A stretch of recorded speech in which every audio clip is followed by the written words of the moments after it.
Sa loob ng dalubhasaan ng lungsod ng Lucena, may ilan nagsasabi na pampawala ng stress ang pagsisigarilyo at ang pagbibabe. Pero ayon sa DOH, ang smoking o ang paninigarilyo ay pwede magdulot ng lung cancer, sakit sa puso, stroke, COPD o hirap sa paghinga. Bayan, ayon po sa World Health Organization o WHO, 240 Pilipino at 240 Pilipino ang namamatay kada isang araw dahil lang po sa sakit na dulot ng paninigarilyo.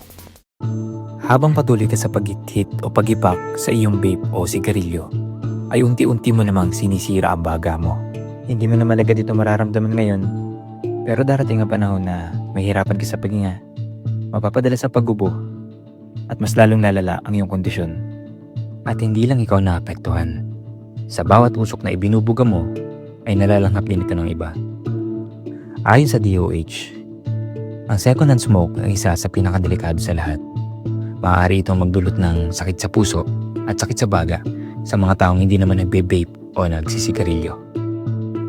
Isipin mo, habang ikaw ay nagpapakalma ng stress, may mga taong nadadamay at may mga kaibigan kang nasisira ang buhay. Hindi lang buhay mo ang nakataya, pati ang kalusugan ng mga taong nakapaligid sa iyo. Sa dalubhasaan ng lungsod ng Lucena, bawat estudyante may pangarap. May gustong makatapos, may gustong makatulong sa pamilya, at may gustong maabot ang kanilang mga pangarap. At huwag mong hayaan na ang lahat ng ito ay maagaw ng usok.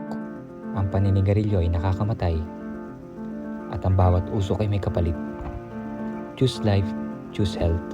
Simulan ng pagbabago ngayon.